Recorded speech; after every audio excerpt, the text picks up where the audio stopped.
Hello, happy Halloween, and Iasau and Shuna Div, which is something I practiced saying multiple times there, and I still have no idea if I'm pronouncing that right. I'm doing a Heather Humphreys for real. I'm gonna learn Irish this time. 2026, year of the Gilgore.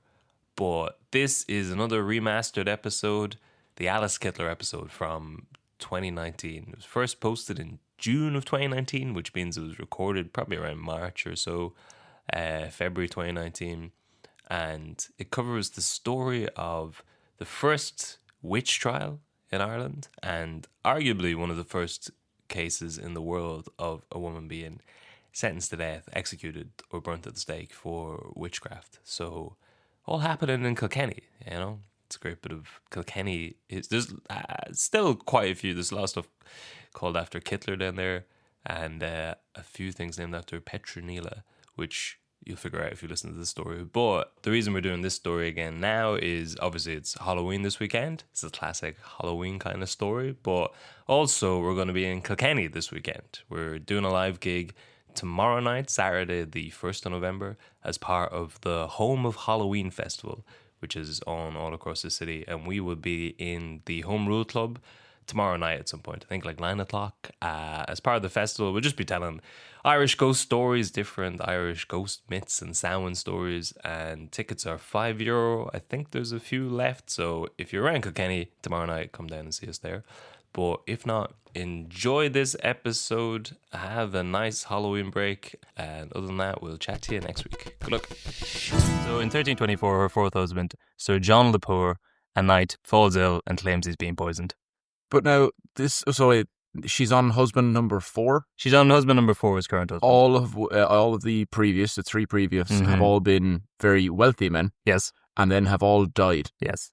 And all of their stuff has gone to her and her first son. At what point do you look at someone's past and go, I'm not marrying them because I reckon they might be a serial killer? She's got a type. Okay. Number 3 or 4. Because you can go like, right, the second guy is not going to go, the first guy died. That happens. Yeah, it does. But when 2 die, the third then, it's probably fair to think about it. Yeah. But come number 4, you've carte blanche to go, she's off and all of these fellas. Well, I think, so Richard Lepore falls sick and his first instinct is, I've been poisoned. She's done it again.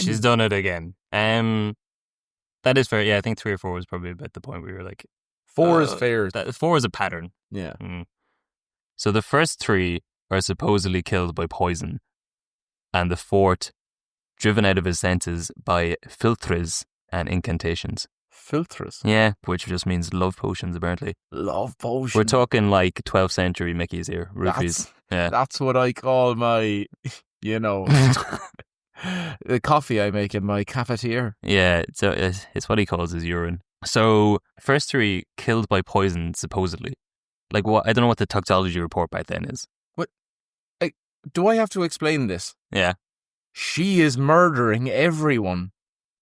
Well, just these 4 people.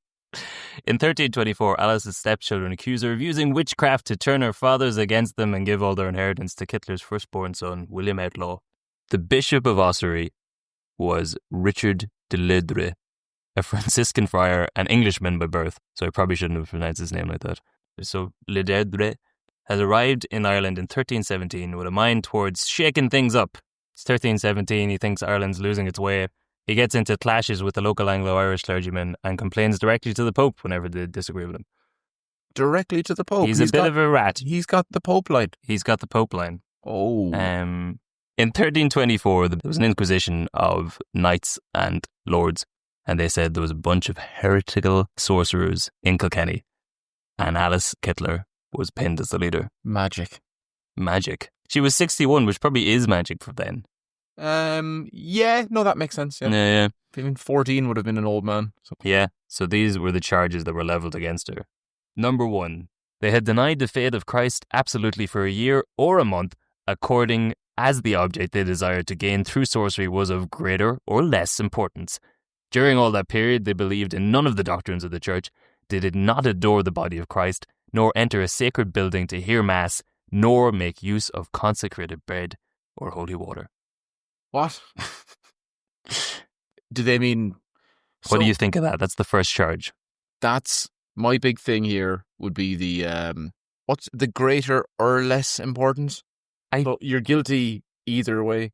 So I think what it is that the Inquisition thought that their sorcery would require them to stay away from a church for either a year or a month, depending on how much sorcery they were doing. So the So more just sorcery, the more you have to say. If you're just dipping your toe in the sorcery, It's a month. you're just like what? Making it rain frogs. Yeah, pretty much. That's- Well, no, that's pretty big. You're making it rain tadpoles. 2, they offered in sacrifice to demons living animals which they dismembered and then distributed at crossroads to a certain evil spirit of low rank named the Son of Art. Oh. Yeah, the Son of Art just got pulled into this. dig at old Artie. Yeah, a bit of a slight dig at Art. Yeah, low rank. I mean, there's no need to call him out like that. Low rank. Yeah. Just say of rank. Why at crossroads? What is it with about like The devil in The Irish. yeah? Oh no, I was going to say what's that blues song? The Devil or Down in Georgia. The devil went down to Georgia. Yeah, but they're always meeting at crossroads. Yeah, I think it's the devil hangs about at crossroads. Yeah, Same. it makes good for a metaphor in stories, I suppose. Yeah, I think they do that in Oh Brother, Where Art Thou? Yeah, Where Robert Johnson, they meet him at a crossroads, and he's sold his soul to the devil so he can write blues music. yeah. Paganini as well. He was accused of selling his soul to the devil for his mad violin skills, to the point where I think he wasn't allowed to be buried in a church. Number 3, they sought by their sorcery advice and responses from demons. That's fair enough. Number 4, they stole the keys to the church and held meetings there at night. In their nightly meetings, they blasphemously imitated the power of the church by fulminating sentence of excommunication with lighted candles, even against their own husbands, from the sole of their foot to the crown of their head, naming each part expressly, and then concluding by extinguishing the candles and by crying, "Fee, fee, fee, amen." So they excommunicated their husbands from the church, which is sneaky enough. Did your local church shut at night time as well? Yeah. I've known a few churches that would stay open. Some in Texas as well. And now I'm not saying that the Americans are more Catholic or Christian than the Irish, but 24/7 Yeah. churches. Well, I know. Because what do you do if you want to pray at night time? You You can pray from anywhere in the world, I guess, but if you have a designated area to pray, wouldn't it make sense to go there when you want to pray? It would make sense. Yeah, I think mosques. are Mosques, open. yeah, see, that's what I was going to say. Mosques, when I was in Iran, mosques are open all the time and you can sleep in them. I don't know how advisable that was. I read it in a few places being like, if you're really stuck, you can just sleep in a mosque. But they'll let like homeless people or people who are down and out or people who are travelling, they can just sleep on the floor of the mosque. Oh. Which is, it's supposed to be a building for the community and to help out the least fortunate. And again, in comparison, Yeah, the church has set times which it allows you in to pray very much so. and leave money to light candles. Even though the community probably built that building. Yes. But it's God's house, all right? You can't go in and put your feet up in the chairs. I think you're a heretic. Anyway, number 5, in order to arouse feelings of love or hatred, or to inflict death or disease on the bodies of the faithful, they made use of powders, unguents, ointments and candles of fat, which they composed as follows. They took entrails of cocks, sacrificed to demons, certain horrible worms. Just to point out, Yes. I assume that the use of cock there, it's not what you think. Yeah. It's a penis. It's penis. Yeah, it's not a chicken. No. God, no. What? That'd be disgusting. Entrails of a chicken? No, it's entrails of a cock. Waste of a good chicken. Certain horrible worms, various unspecified herbs, dead men's nails, the hair, brains, and shreds of boys who were buried unbaptized, with other abominations, all of which they cooked with various incantations over a fire of oak logs in a vessel made out of the skull of a decapitated thief. I wonder what other abominations are. There's so much to unpack there. Certain horrible worms, like, is that implying that some worms are sound and some worms are horrible, and we know which ones? Yeah, but also that they didn't pick all of the horrible worms. Just certain horrible This is like worms. the 9th circle of Yeah. hell for horrible worms. This again seems like he's throwing shade at like certain horrible worms. We all know who I'm talking about. Not every horrible worm. Mrs. O'Reilly's son, horrible worm. Various unspecified herbs. Why even put that in if you're not going to give the details?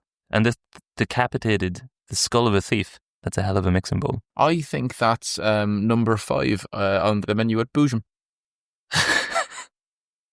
I think so, yeah. No, I'm pretty sure you can order that at Pablo Picante's as well. Yeah. That's, it's you ask for, like, it's going to be extra for sour cream and cheese, and of course served as intended in the skull of a decapitated thief. And a lot of restaurants are going to try and screw you over here.